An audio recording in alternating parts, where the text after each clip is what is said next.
ನಮಸ್ತೆ ಬಂಧುಗಳೇ, ಗೋವಿಂದಾಸ್ ಅಭಿರುಚಿ GVR ಆಲ್ರೌಂಡ್ ಚಾನಲನ್ನು ಸಬ್ಸ್ಕ್ರೈಬ್ ಮಾಡ್ಕೊಳ್ಳಿ. ಹೊಸ ವಿಡಿಯೋಗಳಿಗಾಗಿ ಬೆಲ್ ಐಕನನ್ನು ಪ್ರೆಸ್ ಮಾಡ್ರಿ. ನಿಮಗೆ ಈ ಮೊಳಕೆ ಬರಿಸುವ ವಿಧಾನ ಹೆಂಗಂತ ಗೊತ್ತಾಯ್ತ್ರಿ. ನಿಮಗದು ವಿಡಿಯೋ ನೋಡಿಲ್ಲ ಅಂದ್ರೆ ಆ ವಿಡಿಯೋ ನೋಡಿಕೊಂಡು ಬರ್ರಿ. ಇದಕ್ಕಿಂತ ಮುಂಚೆ ಬಿಟ್ಟಿದ್ದು ಅದೇ ವಿಡಿಯೋನ ರೀ. ಈಗ ಈ ಮೊಳಕೆ ಬಂದಿರುವ ಮಟಕೆ ಕಾಳನ್ನು ತಿನ್ನೋದ್ರಿಂದ ಎಷ್ಟೆಲ್ಲ ನಮಗೆ ಬೆನಿಫಿಟ್ ಐತಿ, ಹಾಗೆ ನಾವು ಇದರಿಂದ ಏನೇನೆಲ್ಲ ಮಾಡಬೇಕು, ಇದರ ಪ್ರಯೋಜನಗಳೆಷ್ಟು ಅನ್ನೋದನ್ನು ನೋಡೋಣ ಬರ್ರಿ.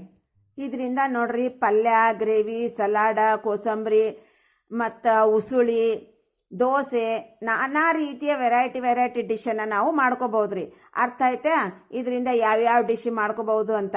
ಮತ್ತಿದು ಹಸಿ ತಿನ್ನೋದ್ರಿಂದ ಏನೆಲ್ಲ ಬೆನಿಫಿಟ್ ಐತೆ ಅಂತ ನೋಡೋಣ ಬರ್ರಿ. ಇದನ್ನ ದಿನಾ ಒಂದು ಕಪ್ ನಾವು ಉಪ್ಪು ಖಾರ ಏನು ಹಾಕ್ದ ಹಂಗನ ತಿನ್ಬೇಕ್ರಿ. ಭಾಳ ಅಂದ್ರೆ ಭಾಳ ರುಚಿ ಇರ್ತೈತ್ರಿ. ಇದು ಒಂದ್ಸಲ ತಿಂದು ನೋಡ್ರಿ, ನೀವು ಬಿಡುದನ್ನೇ ಇಲ್ಲ. ಇದ್ರೊಳಗೆ ನೋಡ್ರಿ ಐರನ್ ಕಂಟೆನ್ಷನ್ ಅಂದ್ರೆ ಕಬ್ಬಿಣದ ಅಂಶ ಭಾಳ ಇರ್ತೈತ್ರಿ. ವಿಟಮಿನ್ ಡಿ ನಮಗೆ ಅತ್ಯವಶ್ಯಕವಾಗಿ ನಮ್ಗೆ ವಿಟಮಿನ್ ಡಿ ಬೇಕ್ರಿ. ಅದು ಹೇರಳವಾಗಿ ಇದ್ರೊಳಗೆ ಇರ್ತೈತ್ರಿ. ಇದು ದಿನಾ ನಾವು ತಿನ್ನೋದ್ರಿಂದ ಏನಾಗತ್ತಂದ್ರಿ, ನಮ್ಮ ಸ್ಪೈನಲ್ ಕಾರ್ಡನ್ನು ಭಾಳ ಜೋಪಾನ ಮಾಡ್ತೈತ್ರಿ. ಇದು ಗಟ್ಟಿ ಮುಟ್ಟಾಗಿರ್ಸತ್ರಿ. ಅರ್ಥ ಆಯ್ತಾ? ಇದು ನಮ್ಗೆ ಯಾವ ರೀತಿ ಉಪಯುಕ್ತ ಐತೆ ಅಂತ. ಇದನ್ನ ನಾವು ಬ್ರೇಕ್ಫಾಸ್ಟ್ಗೆ ಉಸುಳಿ ರೂಪವಾಗಿ ನಾವು ಇದನ್ನ ಯೂಸ್ ಮಾಡ್ಕೋಬಹುದ್ರ, ರೆಡಿ ಮಾಡ್ಕೋಬಹುದು. ಈ ಬ್ರೆಡ್ಡಿನ ಜೊತೆಗೆ ಸಖತ್ ಕಾಂಬಿನೇಷನ್ ಈ ಮಟಕೆ ಕಾಳ ಉಸುಳಿ. ಈ ಉಸುಳಿ ರೆಸಿಪಿ ನೀವು ನೋಡಿಲ್ಲ ಅಂತಂದ್ರೆ ಡಿಸ್ಕ್ರಿಪ್ಷನ್ ಒಳಗೆ ಕೊಟ್ಟಿರ್ತೀನಿ, ಅದನ್ನ ನೋಡಿ ಮಾಡ್ಕೋರಿ. ಈಗ ನೋಡ್ರಿ, ನಮ್ಮ ಬ್ರೇಕ್ಫಾಸ್ಟ್ ಆತ್ರಿ. ಈಗ ರೊಟ್ಟಿ ಚಪಾತಿ ಸೈಡ್ ಡಿಶ್ ಆಗಿ ನಾವು ಹ್ಯಾಂಗೆ ಮಾಡ್ಕೋಬೇಕು.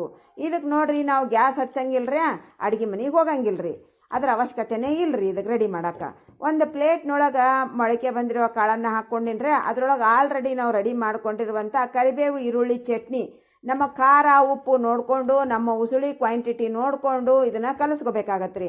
ಈಗ ನೋಡ್ರಿ, ನಾವು ಉಪ್ಪು ಖಾರ ಚೆಕ್ ಮಾಡಿಕೊಂಡು ಕಲಿಸ್ಕೊಂಡು ಈಗ ರೊಟ್ಟಿ ಚಪಾತಿ ಜೋಡಿ ತಿಂತಾ ಇದ್ರು ನೋಡ್ರಿ, ಹಸಿದನ ರೀ, ಭಾಳ ಅಂದ್ರೆ ಭಾಳ ರುಚಿ ಇರ್ತೈತ್ರಿ. ಇದು ನೋಡ್ರಿ, ನಮ್ಮ ರೊಟ್ಟಿ ಚಪಾತಿ ಸೈಡ್ ಡಿಶ್ ಆತ್ರಿ. ಆರೋಗ್ಯಕ್ಕೆ ಆರೋಗ್ಯ ರೀ, ಸೈಡ್ ಡಿಶ್ ಆಯ್ತು. ನೋಡ್ರಿ ಎಷ್ಟೆಲ್ಲ ಬೆನಿಫಿಟ್ ಐತಿ ಅಂತ. ಅರ್ಥ ಆಯ್ತೋದಿಲ್ರಿ ನಿಮ್ಗೆ? ಇದ್ರದ್ದೆಲ್ಲ ಪ್ರಯೋಜನ ಏನೇನು, ಇದ್ರ ಉಪಯುಕ್ತ ಏನು, ಇದು ತಿನ್ನೋದ್ರಿಂದ ನಮಗೆಲ್ಲ ಏನೇನು ಬೆನಿಫಿಟ್ ಐತಿ ಅಂತ ಸಂಪೂರ್ಣ ಮಾಹಿತಿ ಸಿಗ್ತಾವುದಿಲ್ರಿ. ಇನ್ನೊಂದು ರೆಸಿಪಿಯಲ್ಲಿ ಸಿಗೋಣ. Thanks for watching. ಬಾ.